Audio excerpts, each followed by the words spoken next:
तुमचाही कापूस 20 ते 25 दिवसात झालेला आहे का, तर ही चूक तुम्ही करू नका. नमस्कार शेतकरी मित्रांनो, माझे नाव मंगेश वाघमारे. तर आपण आता सध्या कॉटनच्या प्लॉटमध्ये आहोत. तर हा कॉटन 20 ते 25 दिवसात झालेला आहे आणि ह्या कॉटनसाठी आपण पहिली फवारणी घेत आहोत. तर ह्या फवारणीमध्ये मी तुम्हाला 2-3 आवश्यक औषधं सांगत आहे. तर त्यामध्ये पहिले औषध आहे गुलाला, जे की कीटकनाशक आहे. तर हे तुमचे मावा, तुडतुडे, थ्रिप्स आणि रस शोषक किडी व आळी यांच्या प्रादुर्भाव कमी करण्यासाठी हे वापरले जाते. याचबरोबर यासाठी दुसरे पण औषध आहे, जे की आहे कॉन्फिडर. हे बायर कंपनीचे आहे, हेही तुम्ही वापरू शकता. त्यानंतर आहे 19-19-19 खत.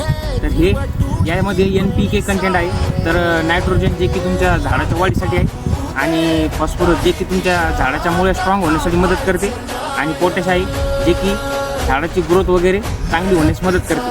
आणि 3 नंबरला यामध्ये आपण टॉनिक घेणार आहोत. तर त्यामध्ये आहे बायोविटा. तर बायोविटा हे तुमच्या झाडाची रोगप्रतिकारक शक्ती वाढवण्यासाठी मदत करते.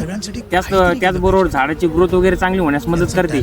आणि आवश्यक म्हणजे झाडाची जी मुळ्यांची वाढ आहे तर ती चांगल्या प्रमाणात वाढते व न्यूट्रिएंट झाडाला प्रोव्हाइड होण्यास मदत होते. तर अशी तुम्ही फवारणी करू शकता. धन्यवाद.